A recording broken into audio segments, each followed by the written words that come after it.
तो hello everyone, very warm welcome to the Heron Academy. मैं शिव आपका स्वागत करती हूँ एक बार फिर से हमारे इस प्यारे से यूट्यूब चैनल पर। तो बच्चा, जैसा कि आप लोगों को पता है, आज हमारे बायोलॉजिकल क्लासिफिकेशन की लास्ट क्लास है, जिसमें हम अपने इस चैप्टर को एंड करने वाले हैं और इसके बाद हम अपना नेक्स्ट चैप्टर स्टार्ट कर देंगे।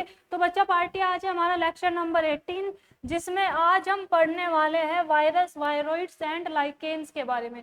जैसा कि आप लोगों को ऑलरेडी पता है कि प्रीवियस लेक्चर में मैंने आपको वायरस के बारे में डिटेल में स्टडी करा दी थी। वायरस क्या है, किस तरीके से उनका जितना भी आपका एनसीईआरटी में गिवन है, सारा का सारा हमने वहां पे अपना पढ़ लिया था। तो without any waste of time start करते हैं बच्चा हम आज का अपना लेक्चर। और आज हम अपना जो लेक्चर स्टार्ट करेंगे वो करेंगे वायरोइड से। आज हम किसके बारे में पढ़ने वाले हैं बच्चों? आज हम पढ़ने वाले हैं वायरोइड्स के बारे में। तो आपको क्या करना है, जितने हम यहाँ पर आपको पीपीटी अवेलेबल है, जितना मैं यहाँ पे आपको समझा रही हूँ आपको ध्यान से समझना है, और समझने के साथ साथ अगर आप लिख सकते हो तो लिख लेना। अदरवाइज आपको क्या करना है, हमारा जो टेलीग्राम चैनल है उसकी जो लिंक है मैं आपको डिस्क्रिप्शन में प्रोवाइड करा दूंगी। आपको वहां से हमारे चैनल को, जो टेलीग्राम चैनल है उसको ज्वाइन कर लेना है। जितने भी हमारे पीपीटी, जितने भी आपके नोट्स, क्वेश्चन प्रैक्टिस, जितने भी आपको पेपर वगैरह मिलने मैं आपको वहीं पे मिल जाएंगे, तो उसके लिए आपको ज्वाइन कर लेना होगा। तो बच्चे हम स्टार्ट करते हैं वायरोइड्स के बारे में। अब देखते हैं आपकी एनसीईआरटी आपको वायरोइड्स के बारे में क्या बोलती है। In 1971, T.O. Denner discovered a new infectious agent that was smaller than viruses.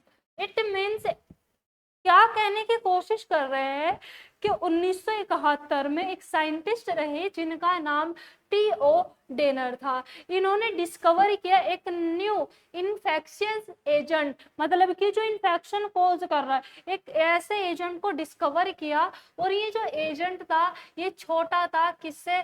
Virus से। मतलब कि जो हमने प्रीवियस लेक्चर में वायरस के बारे में पढ़ा था, तो जो वायरस का साइज होगा उससे छोटा साइज किसका होगा? वायरोइड्स का होगा। Protein coat absent, important line है भाई। यहाँ से ऑलरेडी आपका पीवाईक्यू बन चुका है। जितने भी नीट एस्पिरेंट हमारी ये वीडियो देख रहे हैं ध्यान से सुन लेना, इंपोर्टेंट लाइन है, ऑलरेडी पीवाईक्यू यहाँ से बन चुका है। तो हम बात क्या करते हैं, बात करते हैं कि जो वायरोइड है, देखो यहाँ पर कंपेयर किया जा रहा है।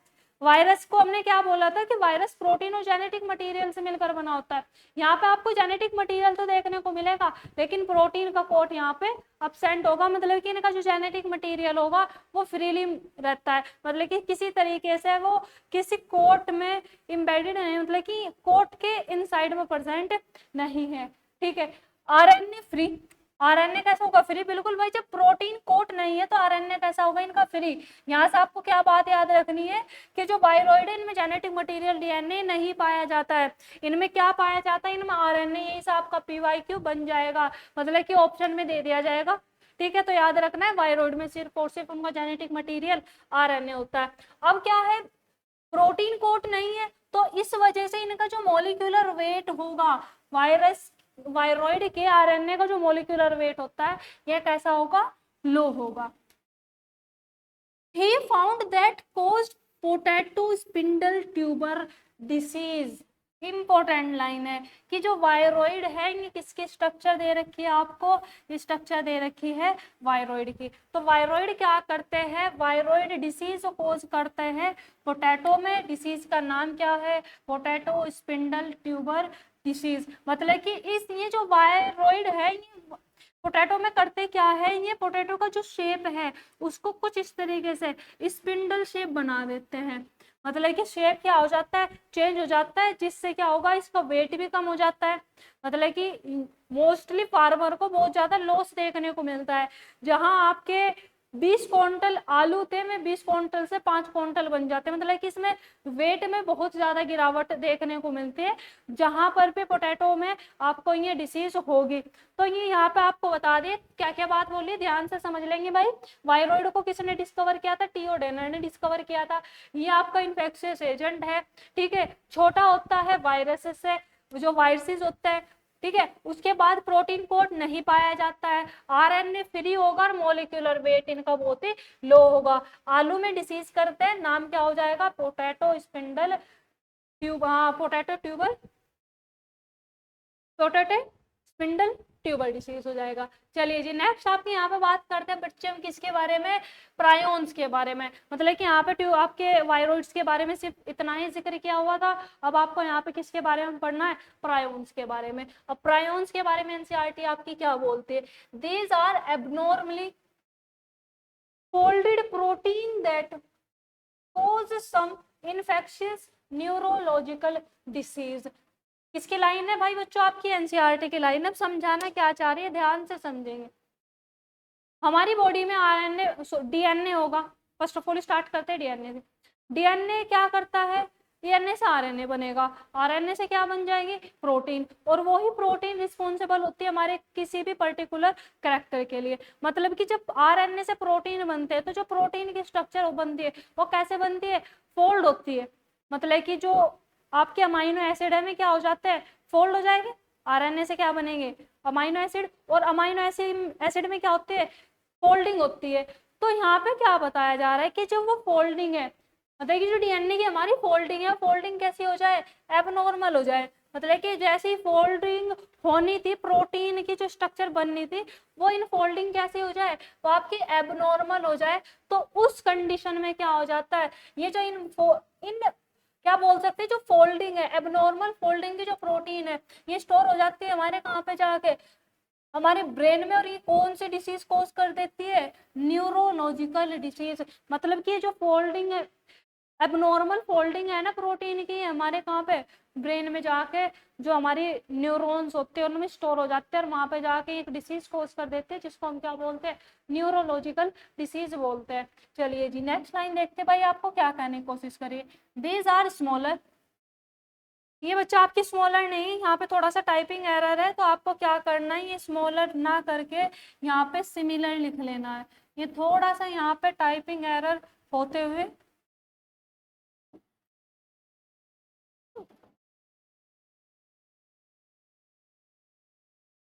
तो यहाँ पे आपको करना क्या है, आपको यहाँ पे स्मॉलर की जगह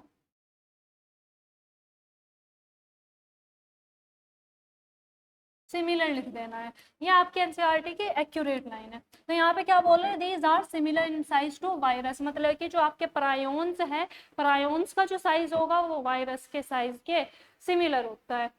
दे कोज बोविंग स्पॉन्जिफॉर्म इंसेफ्लोपैथी, जिसको हम शॉर्ट फॉर्म में क्या बोल रहे हैं, BSE, BSC हमने इसको शॉर्ट फॉर्म में बोल दिया।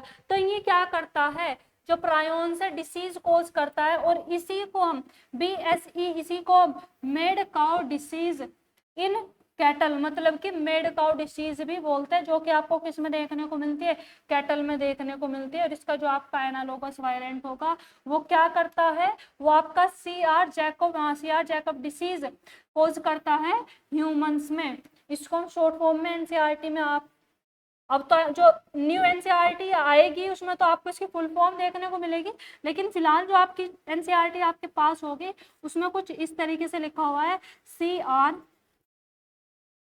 Jacob disease, CR Jacob disease. तो कहने की क्या बात है यहाँ पे कि ये जो आपके क्या बोलते हैं प्रायोन्स है, ये बोविंग स्पॉन्जिफॉर्म इंसेफ्लोपैथी डिसीज कोज करता है, किसमें, एनिमल्स में, जिसको मेड काउ डिसीज भी बोलते हैं। लेकिन ये जो एबनॉर्मल इनफोल्डिंग है प्रोटीन की, अगर ये एनिमल्स में हो रहा है तो उस डिसीज को हमने बोलते हैं BSE। लेकिन यही अगर इनफोल्डिंग स्टोर हो जाए ह्यूमन ब्रेन में तो ये CR जैकब डिसीज कोज कर देता है। तो ये बात होगी बच्चे हमारी किसकी, प्रायोन्स के बारे में। इसके बाद आपके एनसीईआरटी का लास्ट पैरा जो कि आपको किसके बारे में बता रहा है, लाइकेन्स। इट मीन से आपके चैप्टर की लास्ट हेडिंग बन जाती है। अब लाइकेन्स के बारे में देख लेते हैं कि एनसीईआरटी आपको लाइकेन्स के बारे में क्या बोलते हैं। They are symbiotic association mutually, जिसका मीनिंग क्या हो जाएगा, यूजफुल एसोसिएशन। म्यूचुअली का मतलब होता है आपका useful association between algae and fungi, मतलब कि लाइकेंस क्या है ऑलरेडी आपको पता भी होगा, जिस बच्चे को नहीं पता है ध्यान से सुन लेना। जब एल्गी और फंगी सिम्बायोटिक एसोसिएट करके रहती है, मतलब कि दोनों साथ साथ रहती है, तो इनका जो साथ साथ मतलब कि फंगी है और आपका एल्गी है, ये जब साथ साथ रहती है, इनका जो एसोसिएशन होगा उसी को हम क्या बोलते हैं, लाइकेन बोलते हैं। तो यहाँ पे आपको वही बात बोली जा रही है, दे आर सिम्बायोटिक, याद रखना है कैसा एसोसिएशन है इनका, symbiotic association mutually between algae and fungi, मतलब कि यहाँ पे दो मेंबर है, एक एल्गी एक फंगी है, और दोनों को एक दूसरे से क्या है, बेनिफिट है। ना कि ऐसा है कि एक को बेनिफिट हो रहा है दूसरे को कोई बेनिफिट नहीं है, या एक को बेनिफिट हो रहा है एक को लॉस हो रहा है, यहाँ पे ऐसा कुछ नहीं है, यहाँ पे म्यूचुअली चल रहा है, मतलब कि दोनों को यहाँ पे क्या है, बेनिफिट हो रहा है। अब इसके बारे में आपको बच्चे क्या करना है, यहाँ पे कुछ बातें याद रखनी है। आपके एनसीईआरटी बोलते हैं जो आपका एल्गल कंपोनेंट है, जो आपका एल्गल कंपोनेंट है, एल्गल कंपोनेंट को बोला गया है यहाँ पे फाइकोबायोन्ट, फाइकोबायोन्ट, मतलब कि जो एल्गल कंपोनेंट है इसको हमने क्या नाम दिया है, फाइकोबायोन्ट नाम दिया है। और ये जो एल्गल कंपोनेंट है ये होगा आपका ऑटोट्रोफिक,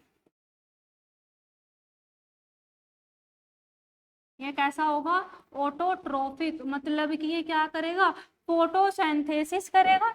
एल्गी क्या करता है, फोटोसिंथेसिस करता है, फोटोसिंथेसिस करके फूड को प्रिपेयर करेगा और उस फूड का कुछ पार्ट ये एल्गी को भी दे देता है। क्यों दे रहा है भाई ये एल्गी को, चलो ये देखते हैं ये एल्गी को क्यों फूड दे रहा है। तो ये जो आपकी, सॉरी एल्गी को नहीं, फंगी की बात कर रहे हैं बच्चे हम यहाँ पे, बाय मिस्टेक मैंने एल्गी बोल दिया, हम बात कर रहे हैं यहाँ पे फंगी की। तो first of all fungi component जो होगा, फंगी कंपोनेंट को हम बोलते हैं यहाँ पे माइकोबायोन्ट, फंगी कंपोनेंट को हम यहाँ पे क्या बोलते हैं, माइकोबायोन्ट बोलते हैं। और ये जो फंगी होता है, जो माइकोबायोन्ट होता है, ये आपका हेटेरोट्रोफिक होगा, ये कैसा होगा आपका, हेटेरोट्रोफिक होगा। ठीक है, तो ये चीजें आपको याद करते हुए चलनी है, फंगी कैसा होगा, हेटेरोट्रोफिक, ये कैसा होगा, हेटेरोट्रोफिक। हेटेरोट्रोफिक का मतलब क्या हो जाएगा, ये अपने फूड को प्रिपेयर नहीं करेगा। अब देखो इसको सिंपली समझेंगे, हो क्या रहा है, लाइकेन्स क्या है, जब एल्गी और फंगी म्यूचुअली रहेंगे, ठीक है, इनका जो एसोसिएशन होगा उसको हम क्या बोलते हैं, lichen.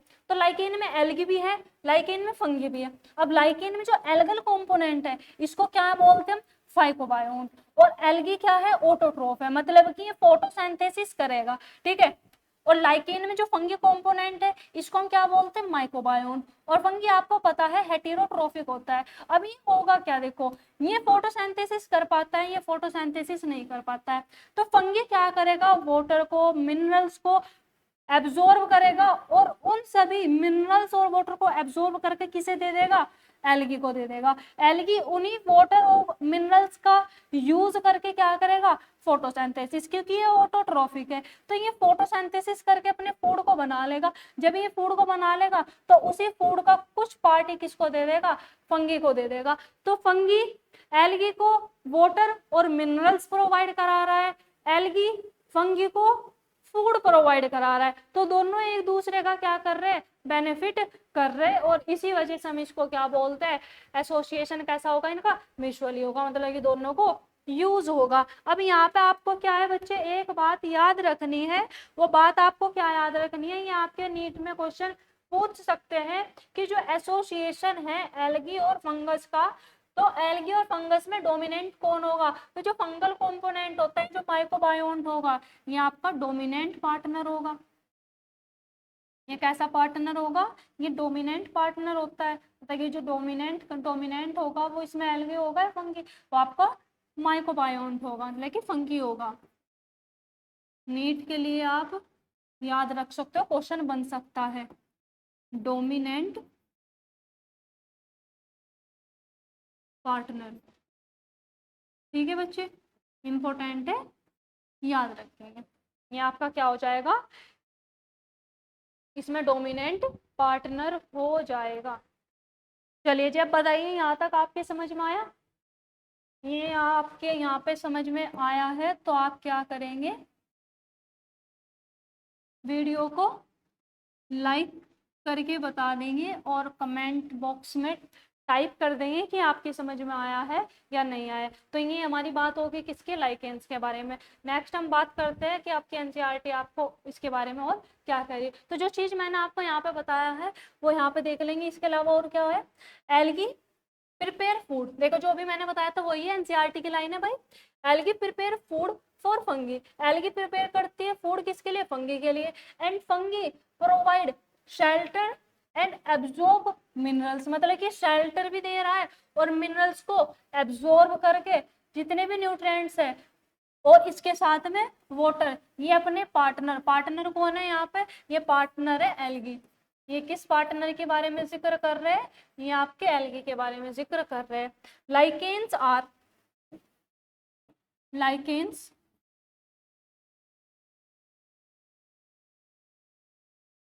Lichens are very good indicator, very good pollution indicator.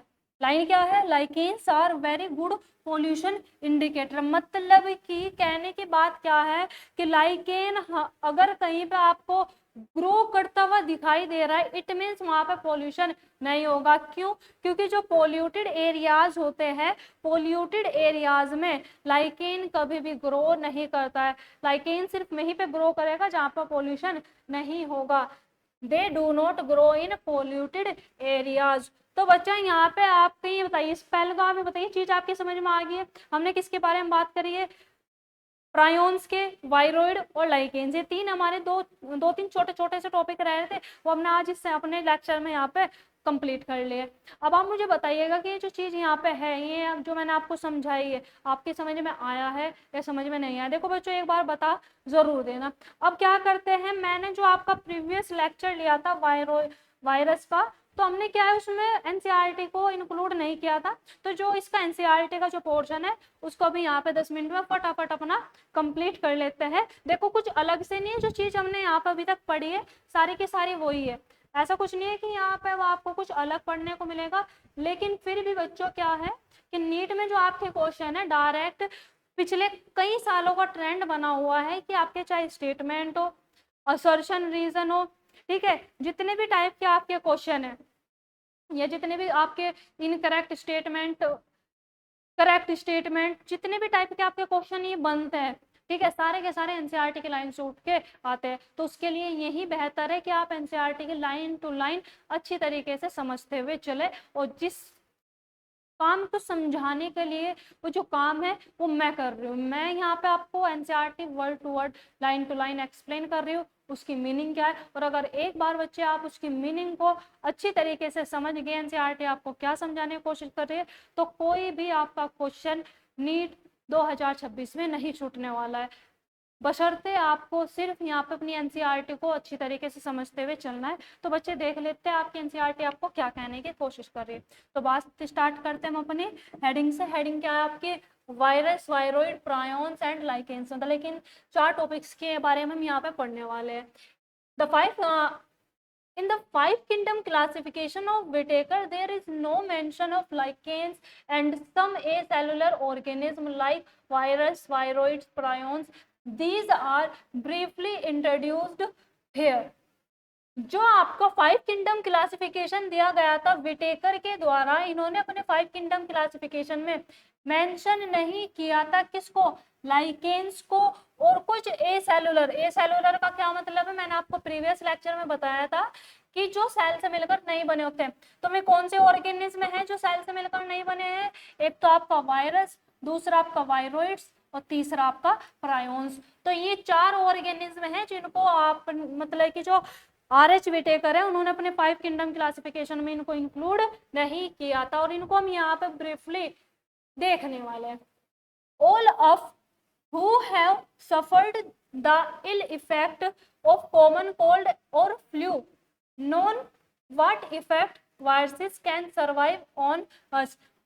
Virus के बारे में जिक्र किया जा रहा है यहाँ पे। आपको जो सबसे पहला जो आपका पैरा है यहाँ पे वायरस के बारे में बता रहे कि वायरस से आपको क्या है, कुछ डिसीज जैसे कि आपका कोल्ड हो जाता है, फ्लू हो जाता है, इनका सामना करना पड़ता है किसकी वजह से, वायरस की वजह से। Even if we do not associate it with our condition, viruses did not find a place in classification since they are not considered truly living। क्या कहने की कोशिश कर रहे हैं यहाँ पे, ये चीज आप अपने नोट्स में भी लिख लेना। अभी जो हमने यहाँ पे बात करी थी virus viroids,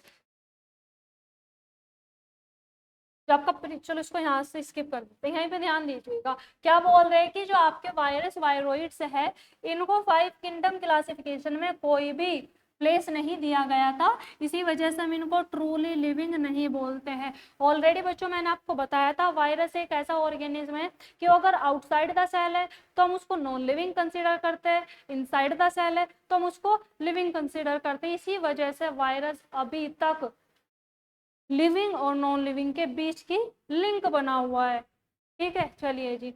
if we understand living as those organism that have a cell structure, the viruses are non cellular organism that are characterised by having an inert, inert का मतलब होता है इनएक्टिव, इनर्ट का मतलब क्या हो जाएगा, inactive crystalline structure outside the living cell. मतलब कि आपका जो वायरस है ये कैसा ऑर्गेनिज्म है, नॉन सेलुलर ऑर्गेनिज्म है। और अगर ये क्या होगा, अगर ये आउटसाइड द लिविंग सेल मतलब कि लिविंग सेल के बाहर है तो ये आपका कैसा होगा, इनर्ट, जिसको एनसीईआरटी मतलब कि जो कैसा होगा, इनर्ट होगा, जिसकी मीनिंग क्या है, इनएक्टिव क्रिस्टलाइन स्ट्रक्चर होगी। मतलब कि कुल मिलाकर कहने की बात यही है बच्चों कि अगर virus outside the living cell है तो वो आपका कैसा होगा, इनएक्टिव होगा, आपका नॉन लिविंग होगा। इसके बाद में देखते हैं, पहले हम यहाँ पे इसकी एनसीईआरटी ले लेते हैं। Once they infect a cell they take over the machinery of host cell to replicate themselves। और अगर वायरस एयर के थ्रू या वाटर के थ्रू कैसे भी बॉडी में एंटर कर जा रहा है, सेल में एंटर कर जा रहा है, तो सेल को जैसे ही इन्फेक्ट करेगा तो जो सेल की मशीनरी है उसका वो इस्तेमाल अपने खुद के लिए, खुद को रेप्लिकेट करने के लिए करने लगता है और ये अपनी उस होस्ट सेल को फिर बाद में किल कर देगा। Would you recall would you call virus living और नॉन लिविंग? क्वेश्चन पूछ ले हैं भाई आपसे कि वायरस को आप लिविंग कंसिडर करोगे या नॉन लिविंग। तो सिंपल साधारण सी बात है कि अगर आउटसाइड है, चलो इसको यहाँ पर आप क्या करेंगे, अपनी एनसीईआरटी में साइड में लिख लेंगे शॉर्ट नोट बना कि अगर वायरस क्या है आपका, वायरस आउटसाइड द सेल, अगर ये है आपका आउटसाइड द सेल, क्या आपको यहाँ पे विजिबल है, ठीक है। तो अगर ये आउटसाइड द सेल है तो इसको हम क्या कंसीडर करेंगे, तो इसको कंसीडर करेंगे हम नॉन लिविंग। तो इसको हम क्या कंसीडर करेंगे, नॉन लिविंग। यही अगर ये आपका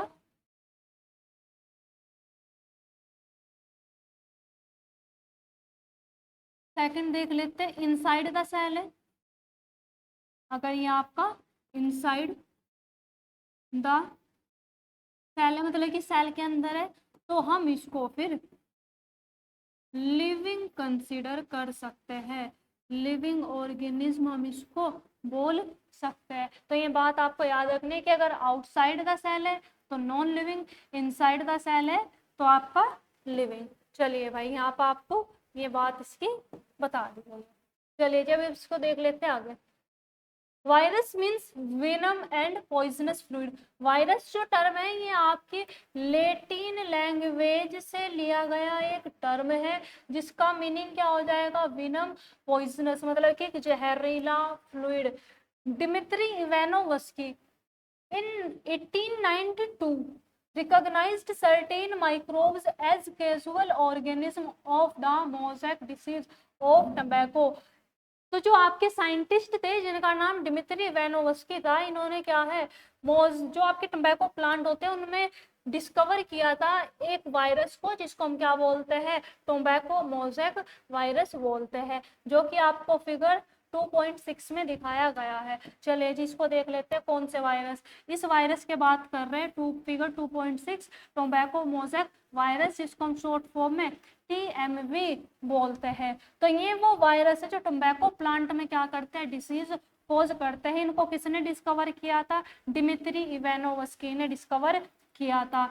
अब हमें पता है कि जो वायरस होंगे, जितने भी वायरस होते हैं, ये किस से मिलकर बने होते हैं, ये सिर्फ दो कंपोनेंट से मिलकर बने होंगे, एक तो इनका जेनेटिक मटेरियल और दूसरा प्रोटीन। दूसरा क्या हो जाएगा, दूसरा हो जाएगा प्रोटीन। तो यहाँ पे ये जो आपको ग्रीन ग्रीन देखने को मिल रहा है, ये जितने आपको ग्रीन ग्रीन यूनिट्स देखने को मिलता है, इस पूरी स्ट्रक्चर को तो बच्चे हम क्या बोलते हैं, कैप्सिड। डायग्राम को बिल्कुल भी हल्के में मत लेना, नीट में आपके डायग्रामेटिक बेस्ड क्वेश्चन बनते हैं तो क्या है, आपको ये डायग्राम दे दिया जाएगा। अब जहाँ पे आपको ये कैप्सिड और RNA लिखा हुआ देखने को मिल रहा है, यहाँ पे आपको ए भी देखने को मिल जाएगा, पूछ लिया जाएगा ये क्या है। तो ये जो जितनी पूरी ग्रीन स्ट्रक्चर है, इसको तो हम क्या बोलते हैं, कैप्सिड। और ये जो आपको यहाँ पर रेड कलर में देखने को मिल रहा है, ये होगा इनका जेनेटिक मटेरियल, जो कि RNA है। इससे आपका क्वेश्चन बन सकता है कि जो टोबैको मोज़ेक वायरस है, इनमें इनका जेनेटिक मटेरियल DNA होगा या RNA, तो याद रखना है वो क्या होगा, RNA। तो कैप्सिड है और ये किससे मिलकर बना होता है, कैप्सोमियर से मिलकर बना होगा। ये जो छोटी छोटी, ये जो आपको लीफ लाइक स्ट्रक्चर देखने को मिल रही है, जिनको हम क्या बोल रहे हैं, कैप्सिड। इस एक की अगर हम बात करें, एक इसका नाम होता है कैप्सोमेयर। तो बहुत सारी कैप्सोमेयर अरेंज होकर क्या बना लेते हैं, कैप्सिड बना लेते हैं। और ये वायरस का क्या होगा, ये वायरस का होता है आपका कोट। दूसरा यहाँ पे नेक्स्ट आपको डायग्राम दे रखा है बैक्टीरियोफेज का। अब इसका नाम ही बैक्टीरिया है, लेकिन बच्चे ये क्या होता है, वायरस। इस चीज में बच्चे सबसे ज्यादा कंफ्यूज होंगे कि बैक्टीरियोफेज नाम सुनकर ऐसा लगता है कि बैक्टीरियोफेज एक बैक्टीरिया होगा, जो कि नहीं, ये एक वायरस है जो कि बैक्टीरिया को डिसीज कॉज करता है। ठीक है, अब ये इसका डायग्राम है, याद रख लेंगे भाई, लेबलिंग के लिए इंपॉर्टेंट है। ये इतना जो इसका पॉलीहेड्रल स्ट्रक्चर होता है, इसको हम क्या बोलते हैं, हेड। यहाँ पे ये इसकी हो जाएगा कॉलर, ये हो जाएगी इसकी शीत। ये इतनी स्ट्रक्चर जो है ये इसकी शीत है। और ये जो इसमें यहाँ पे जिस तरीके से मच्छर की भाई लेग्स होता है, उस तरीके की जो स्ट्रक्चर निकली हुई है, इनको हम बोलते हैं टेल फाइबर। ये हो जाती है भाई आपकी टेल फाइबर। तो यहाँ पे जो अभी हम डिमित्री इवानोव्स्की के बारे में बात कर रहे थे कि इन्होंने जो मोज़ेक डिसीज डिस्कवर की थी टोबैको में, उस वायरस की वजह से होगी।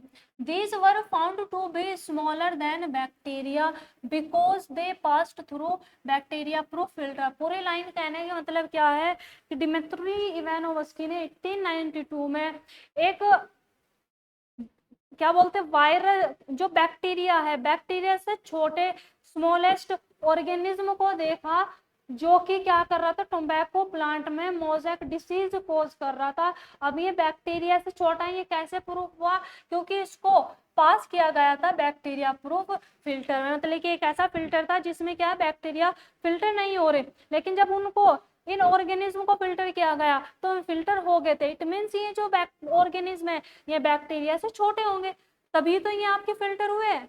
ठीक है, तो यहाँ पर आपको ये बताने की कोशिश की जा रही है। आई होप बच्चों आप इस चीज को बहुत ही अच्छी तरीके से समझ गए होंगे। समझ गए तो वीडियो को लाइक, चैनल को सब्सक्राइब जरूर कर लीजिएगा।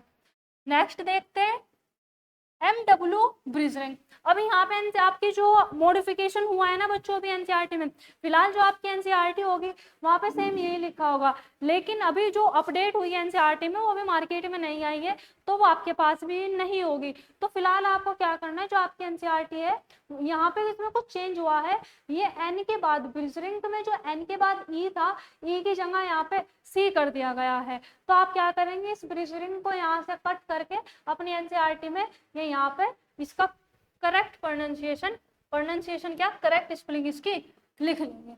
चलिए जी, तो यहाँ पर बात कर रहे हैं MW ब्रिजरिंग। इन्होंने अपनी जो स्टडी की थी 1898 में की थी। डिमॉन्स्ट्रेटेड, इन्होंने किया क्या था ये देख लेते हैं। demonstrated that the extract the infected plants of tobacco could cause infection in healthy plant and named the new pathogen virus and called the fluid as Contagium vivum fluid। ये क्या है आपका infectious living fluid है। अब इसकी overall meaning समझो, देखो है क्या। ये WM ब्रिजरिंग है, इन्होंने क्या किया, जो इन्फेक्टेड प्लांट था जिसपे क्या है टम्बैको मोज़ेक वायरस का इन्फेक्शन था, वहां से फ्लूइड को एक्सट्रैक्ट किया, निकाला। क्या किया, एक्सट्रैक्ट का मतलब निकाल दिया, और फिर उसको एक हेल्दी प्लांट पे क्या कर दिया, रब कर दिया। उस फ्लूइड को जो कि डिसीज हो रही थी जिस प्लांट को, वहां से फ्लूइड निकाला और एक हेल्दी प्लांट पे क्या कर दिया, रब कर दिया। अब जब रब कर दिया गया, जो हेल्दी प्लांट था उसको भी क्या हो गया, इन्फेक्शन हो गया, उसको भी क्या होगा, इन्फेक्शन। तो यहाँ पे वो जो चीज वो डिसीज कोज कर रही थी, उस पैथोजन को जो कि डिसीज आपका कोज कर रही थी, उसको क्या नाम दिया गया, वायरस नाम दिया गया। इट मीन जो वायरस नेम है वो किसने दिया था, आपके MW ब्रिजरिंग ने दिया था। और जो फ्लूइड इन्होंने क्या किया था, निकाल के एक्सट्रैक्ट करके एक हेल्दी प्लांट को लगाया था, उस फ्लूइड को क्या नाम दिया गया, कॉन्टेजम वाइवम फ्लूइडम, जो कि आपका एक इन्फेक्शन लिविंग फ्लूइड है। ये यहाँ पे आप बात होगी किसकी, MW सॉरी की। नेक्स्ट है WM, स्पेलिंग चेंज कर दो। WM स्टेनले, इन्होंने स्टडी की अपनी 1935 में। इन्होंने क्या किया, that viruses could be crystallised and crystals consist largely proteins, they are inert outside their specific host cell। इन्होंने क्या किया कि वायरस को फ्रीज कर दिया और उनको क्रिस्टल्स के फॉर्म में कन्वर्ट किया। और जब वो क्रिस्टल्स के फॉर्म में कन्वर्ट हुए तो पता चला कि जो वायरस आपका लार्जली ज्यादातर किससे बना हुआ है, प्रोटीन से बना हुआ है, और ये आपके इनर्ट होते हैं outside the specific host cell. मतलब कि जब तक वायरस सेल के बाहर रहेगा वो आपका कैसा होगा, इनर्ट होगा, मतलब कि इनएक्टिव होगा, जिसको आप नॉन लिविंग बोलते हैं। Viruses are obligate parasite, viruses क्या है, ओब्लिगेट है, मतलब कि उनका जो अस्तित्व है ना वो किसी अदर सेल पे ही है, खुद से हमें अपनी लाइफ साइकिल को कंप्लीट नहीं कर सकते। इन एडिशन तो protein, viruses also containing genetic material, protein के साथ साथ है वायरस में आपको जेनेटिक मटेरियल भी देखने को मिलता है। That could be either RNA और DNA, ये जेनेटिक मटेरियल RNA भी हो सकता है, DNA भी हो सकता है। No virus contain both RNA and DNA, लेकिन एक टाइम में वायरस में क्या तो RNA होगा या DNA, दोनों एक टाइम में नहीं मिलते हैं। A virus is nucleoprotein, virus क्या है, न्यूक्लियो प्रोटीन है। एंड दे जेनेटिक मटेरियल, इनके पास आपको क्या है, जेनेटिक मटेरियल देखने को मिलता है। और यही जेनेटिक मटेरियल क्या होगा, इन्फेक्शियस होगा। मतलब कि हमने क्या बात करी है कि जो वायरस है DNA और जेनेटिक मटेरियल और प्रोटीन से बने हुए, तो वायरस का जो इन्फेक्शन है वो कौन करता है, उसका जेनेटिक मटेरियल या उसका प्रोटीन, तो वो करता है उसका जेनेटिक मटेरियल। PYQ है, ध्यान से देख लेंगे भाई इसको। In general viruses that infect plant have single standard RNA। अब बात करते हैं कि जो वायरस क्या करते हैं, इन्फेक्ट करते हैं प्लांट्स को, उन वायरस के अंदर जो आपको जेनेटिक मटेरियल देखने को मिलेगा वो क्या होगा, RNA, और RNA भी कैसा होगा, सिंगल स्टैंडर्ड होगा। याद रखना है भाई, यहाँ से आपका क्वेश्चन बन जाएगा। And virus that infect animals, और वो वायरस जो इन्फेक्ट करता है किसको, एनिमल्स को, हैव आइदर सिंगल और डबल स्टैंडर्ड RNA। मतलब कि अगर वो वायरस जो एनिमल को कोज करता है उसके पास जो RNA है वो सिंगल स्टैंडर्ड भी हो सकता है और आपका डबल स्टैंडर्ड भी हो सकता है। और डबल स्टैंडर्ड DNA, मतलब कि एनिमल्स को में भी वायरस इन्फेक्ट करते हैं जिनमें जेनेटिक मटेरियल DNA होगा, में भी इन्फेक्ट करेंगे जिनमें जेनेटिक मटेरियल RNA होगा। DNA डबल स्टैंडर्ड देखने को मिलेगा और RNA आपका सिंगल स्टैंडर्ड और डबल स्टैंडर्ड दोनों हो सकते हैं। बैक्टीरियल वायरसेस और बैक्टीरियोफेज, बैक्टीरियल वायरस, मतलब कि बैक्टीरियल वायरस का मतलब क्या हो जाएगा, वो वायरस जो बैक्टीरिया को कोज कर रहा, और इसी को हम क्या बोलते हैं, बैक्टीरियोफेज। NCERT ने वही बात आपको यहाँ पे ब्रैकेट में दे दी है, याद रखेंगे। Virus that infect the bacteria, bacteriophage वो है जो कि बैक्टीरिया को इन्फेक्ट करता है। आर यूजुअली डबल स्टैंडर्ड, जो बैक्टीरिया है वो कैसा होगा, उसके पास यूजुअली डबल स्टैंडर्ड DNA देखने को मिलेगा। The protein coat called capsid, virus की जो प्रोटीन के जो कोट है उसको हम क्या बोलते हैं, capsid, made up of small सब यूनिट कॉल्ड कैप्सोमियर। और कैप्सिड क्या है, छोटी छोटी स्मॉल यूनिट से मिलकर बना होता है, जिसको हम कैप्सोमियर बोलते हैं। यहाँ पर हमने जो बात करी थी, ये कैप्सिड है भाई बच्चों, और ये कैप्सिड इन छोटी छोटी सब यूनिट कैप्सोमियर से मिलकर बनी हुई है। और ये वाला जो डायग्राम है, ये वाला डायग्राम आपके बैक्टीरियोफेज का है, जो एनसीईआरटी भी आपको समझाने की कोशिश कर रही है। और ये जो कैप्सिड है करता क्या है, प्रोटेक्ट द न्यूक्लिक एसिड। इसका जो न्यूक्लिक एसिड होगा, तो ये जो इसका जेनेटिक मटेरियल होगा उसको ये प्रोटेक्ट करेगा। These capsomere are arranged in helical और पॉलीहेड्रल जियोमेट्रिक फॉर्म। पॉलीहेड्रल और हेलिकल का क्या मतलब हो सकता है कि आपके कुछ इस तरीके से हेलिकल फॉर्म में भी अरेंज हो सकता है। ये जो आपकी कैप्सोमियर है ये आपके हेलिकल फॉर्म में भी अरेंज हो सकता है, और ये आपके पॉलीहेड्रल फॉर्म में भी अरेंज हो सकता है, जैसे कि आपकी बेंजीन होती है, कुछ इस तरीके से। वायरसेस कोज डिसीज, वायरस क्या करते हैं, डिसीज कोज करते हैं एनिमल्स में। कौन कौन सी, mumps, smallpox, herpes and influenza AIDS in humans. मतलब कि वो डिसीज है जो कि ह्यूमंस में देखने को मिलती है वायरस के द्वारा। It also caused by virus, मतलब कि सारी की सारी जो डिसीज है ये ह्यूमंस में होगी, कौन करेगा, वायरस करेगा। और प्लांट्स में भी आपको डिसीज देखने को मिल जाती है, कौन कौन सी, जैसे कि आपकी मोज़ेक फॉर्मेशन, लीफ रोलिंग, मतलब कि सिम्टम दे रखे हैं डिसीज के, कि जब प्लांट में डिसीज हो जाएगी तो उसके ही आपको सिम्टम देखने को मिलेंगे। Mosaic formation, leaf rolling, curling, yellowing, when clearing, dwarfing and standard growth, ये सारे के सारे आपको क्या है, सिम्टम देखने को मिल सकते हैं किसमें, आपके प्लांट्स में। अगर उसमें क्या हो रहा है, वायरल डिसीज हो रहा है। तो ये बात होगी बच्चों हमारी किसके बारे में, ये बात हो चुकी है हमारे वायरस के बारे में, कि वायरस को के बारे में आपके एनसीईआरटी ने क्या क्या दिया हुआ है।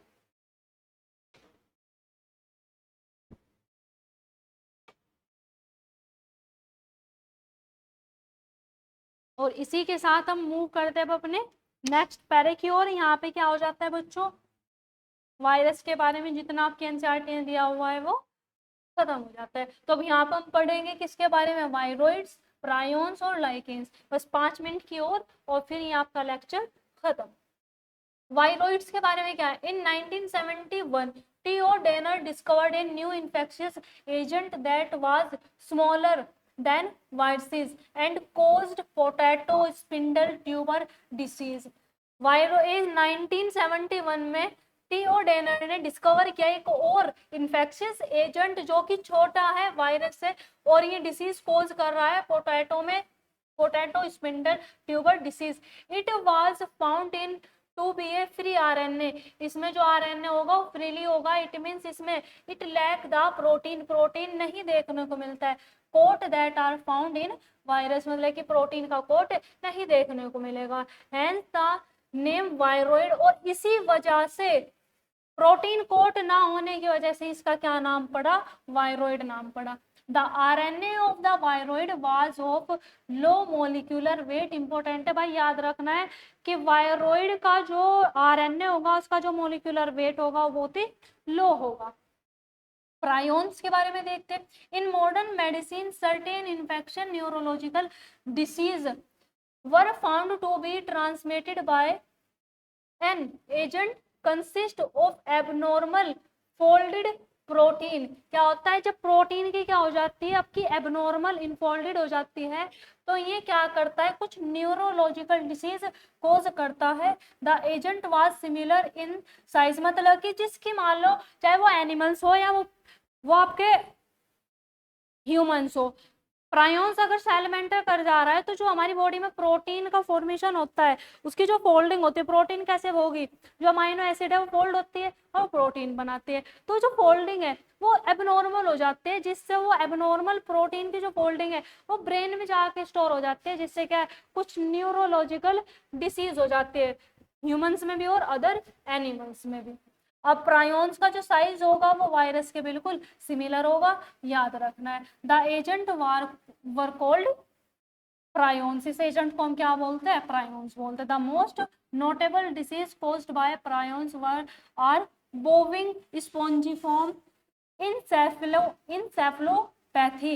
ये डिसीज, इसी को हम क्या है commonly called mad cow disease, मतलब कि जो आपका बोविंग स्पॉन्जिफॉर्म इंसेफिलोमा इंसेफिलोपैथी नाम की जो डिसीज है इसको हम कॉमनली मेड काउ डिसीज भी बोलते हैं। नहीं, हम किस में देखने को मिलती है, कैटल्स में देखने को मिलेगी। एंड इट्स एनालोगस वेरिएंट, और इसका जो एनालोगस वेरिएंट होगा वो कोज करता है CR जैकब डिसीज, जिसको हम शॉर्ट फॉर्म में CJD बोलते हैं। ये किस में होगा, CR जैकब डिसीज ह्यूमंस में होगा। अब जो आपकी NUNCERT में जो अपडेट हुई है CR की फुल फॉर्म दे दी गई है, वो आप अपनी NCERT में यहाँ पर नोट कर लेंगे। लास्ट आपका जाता है lichens. Lichens are symbiotic association, it is mutually useful association between algae and fungi. Algae और फंगी आपस में मिलके क्या बना लेते हैं, लाइकेन बना लेते हैं, और इनका जो आपसी संबंध है वो एक दूसरे के लिए फायदेमंद होता है, इसलिए इसको बोल दिया गया है सिम्बायोटिक एसोसिएशन। अब एल्गल कंपोनेंट है इज नोन एज फाइकोबायोन्ट। लाइकेन में जो आपका एल्गल कंपोनेंट होगा इसको हम क्या बोलते हैं, फाइकोबायोन्ट। एंड जो फंगल कंपोनेंट होगा इसको हम क्या बोलते हैं, माइकोबायोन्ट।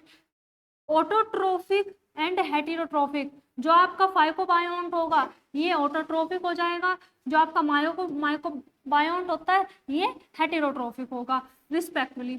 Algae prepare food for fungi, algae prepare करती है फूड को किसके लिए, फंगी के लिए। And fungi provide shelter, absorb minerals and nutrients and water for its partner. Partner मतलब कि एल्गी के लिए क्या करता है, एल्गी को ये सभी चीजें प्रोवाइड करा देता है। So close is either association that if one saw a lichen in nature one would never imagine that have two different organisms within them. Lichens are very good indicator, good pollution indicator, they do not grow in polluted areas. ये दो लाइनें भाई उनको अच्छे तरीके से याद कर लेंगे, क्योंकि यहाँ से आपके नीट में क्वेश्चन बन जाता है। क्या बोल रहे हैं यहाँ पे कि जो आपका लाइकेन है ये गुड इंडिकेटर है किसका, पोल्यूशन का। क्यों, क्योंकि ये जिस एरिया में पोल्यूशन होगा वहां पर ग्रो नहीं करते हैं। और इसके साथ साथ बच्चों आपका बायोलॉजिकल क्लासिफिकेशन चैप्टर हो जाता है समाप्त। ये चैप्टर हमने कर दिया खत्म। आई होप आप सभी के ये लेक्चर बहुत ही अच्छी तरीके से समझ आ गया होगा। तो अब आपको क्या करना है बच्चे, जितने भी हमारी प्लेलिस्ट में इसकी वीडियोस है सबको अटेंड करना है, नोट्स बनाने हैं। नोट्स आप चाहे तो वीडियोस से बना ले, या आपको क्या करना है, हमारा हेरन एकेडमी चैनल है टेलीग्राम पे, उसको आपको ज्वाइन कर लेना है। चैनल का जो टेलीग्राम चैनल का जो लिंक है वो आपको डिस्क्रिप्शन में मिल जाएगा, वहां पे आपको ये सारे के सारे नोट्स प्रोवाइड करा दिए जाएंगे। तो बच्चे मिलेंगे नेक्स्ट वीडियो में, जिसमें हम अपने इस चैप्टर के मोस्ट एक्सेप्टेड और नीट में आए हुए जो आपके PYQ हैं उनको डिस्कस करेंगे, जिससे आपको थोड़ा सा कॉन्फिडेंस आपका बिल्ड हो जाए। क्योंकि जब आप क्वेश्चन लगाओगे तभी आपको पता चलेगा कि आप चीजों को सीख रहे हो या नहीं सीख रहे हो। तो यहाँ तक के लिए इतना ही, मिलेंगे बहुत जल्द। Thank you so much for watching, bye बच्चों।